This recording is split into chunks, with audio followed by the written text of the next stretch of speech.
Hi folks, I'm Will Bridges from 123 Trade. In this video, we're going to be updating on our Canadian dollar prediction. We're looking for 3,000 pips on the CAD this quarter, and I think that we might be in position to, well, get the other 2,000 we haven't captured yet. We're off to a good start. I think that, well, the Federal Open Market Committee might have done us a little bit of justice. I think we might be at a point where we might get some solid trending conditions here on a lot of commodity-based currencies. So I'm going to show a couple of those opportunities here. I'm going to be showing all of them in our client session tomorrow morning. So if you want to fund a trading account with us, all you have to do is use our partner code. You can get access for free to those if you want to get into those live presentations. Otherwise, if you want to follow along with this here, then like the video, subscribe, ring the bell. You're going to want to get notifications. This video, this trade idea is going to be time sensitive. Most of the videos we put out here are going to be time sensitive. The best way for you to get those immediately is a notification from the good people at Google. So let's cover our base. Let's get to the cool part. First thing, trading carries risk. Everything in this video will be for educational purpose, but you do have to risk it to get the biscuit. There's no such thing as a guaranteed trade or investment. So let's go ahead and take a quick look at the economic calendar. Let me get you guys over there with me. And well, we put out a few videos on the FOMC statement that happened, and the U.S. government, the Federal Reserve, they came out a little bit more hawkish than they had been previously. Now, instead of raising the interest rate at the end of 2023, they're planning on doing it twice before the end of that year. So they changed their tune. They've been talking about temporary, transitory inflation, and it's not a big deal. But we are going to get more aggressive on raising rates, is basically what they did yesterday. So they didn't actually do anything yet. They just signaled that they will be sooner in the future.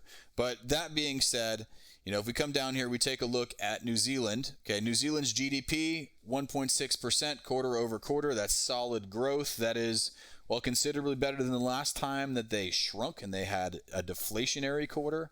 So, New Zealand actually led the world in protecting their citizens from coronavirus and COVID. And, that was probably good for health, probably not as good for the long-term health of their economy because they did shut down pretty heavily. They really made sure that people knew that everything was serious and you're not going to go to work and we're going to pay you a lot of money to stay at home.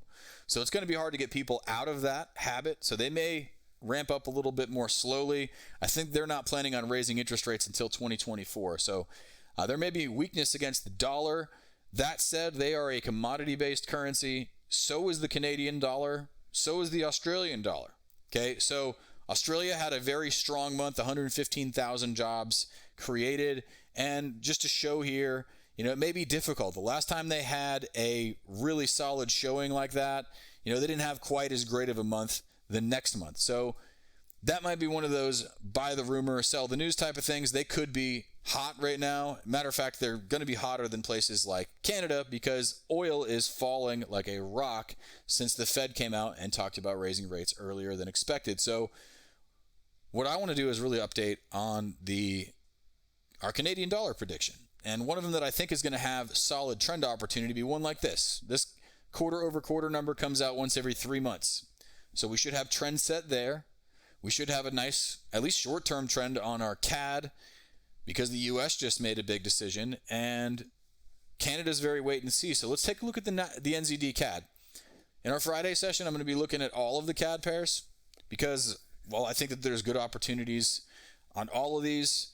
All of them are slightly different because, well, the relationships between these currencies are all slightly different. So some of them you would be expecting long-term sideways, some of them long-term up, some of them long-term down. Really kind of depends on what we're looking at. But first thing I'm going to do on this chart, I want to find out long-term trend direction. So I'm going to draw some boundaries. I'm going to add structure to the outside of this market.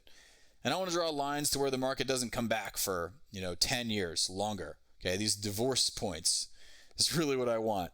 And that's not really a trading term. I'm talking about divorce.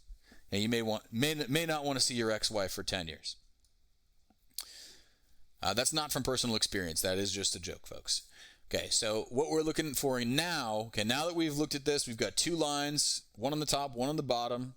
Both of them are up. We've got this big channel. Okay, so years ago, before this downstroke started to happen, we had an even more aggressive, rising wedge that we kind of broke out of back here in 2017. But since then, we've made a true low. We've started to make higher lows off of that bounce. So just to show you guys what I'm talking about here, we made this low here. This is a higher low, okay? And there was a high that we made above that right here. There's an even higher high. So in my mind, this is an uptrend. I'm gonna get rid of these circles. And I wanna show you guys something else here, because the cool part about this price that we're at right now, and I'll just zoom in, okay, is the market has been here before. Okay, if I circle this, you guys can see that right over here, end of last year we were at this price. This is back in 2017, the market made a big turn. This is back in 2016, the market made a big turn. This is back in 2014, the market made a big turn, all basically at this price. I like patterns. You guys like patterns?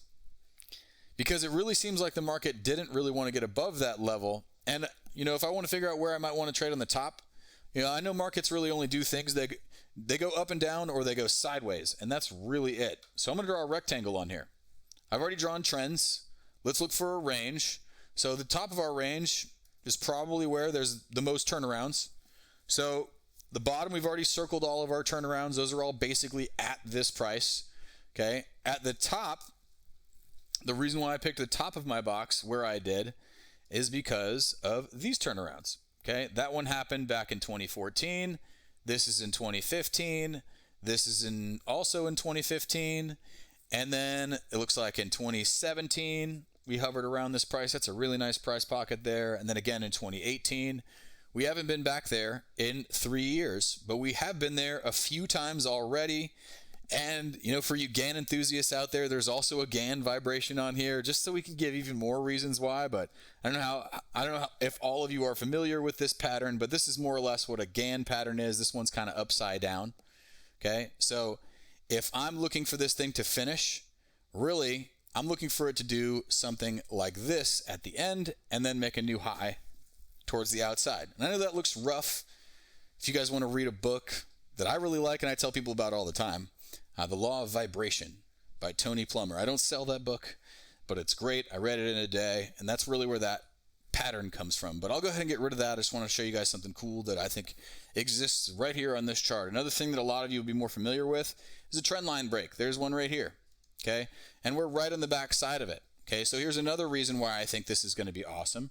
Here's our 1, here's our 2, and here's where my fib extension is expected to be, okay? So I'm looking at a big opportunity here to the top of my box from where we are right now.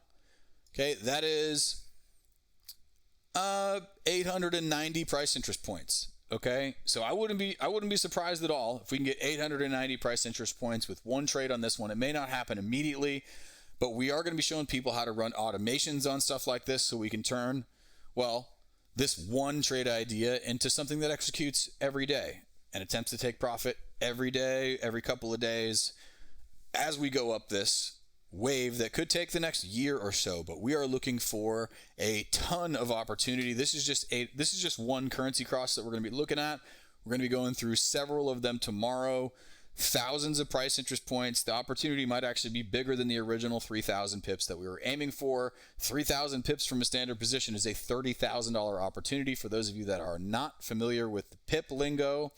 But all of that said, if you want to join us, send us an email to brokers@123trade.com if you have questions. But all you need to do is fund a trading account with us, which if you're going to trade, you're probably going to do anyways. So you might as well let us help you save some money on your spread commissions by getting you with, one of the most secure, regulated, largest brokers on earth that doesn't need all of your money. And then you can get some free tools. We have up to $20,000 in tools available if you check out 123trade.com/premium. That's where you're going to find all of that information. But if you haven't already, go ahead and like the video, subscribe, ring the bell if you want to get notifications. These videos are going to be time sensitive, so you do want to get notifications from the people at YouTube. Again, I'm Will Bridges from your team at 123 Trade. You guys take care. Be good or be good at it. Thanks.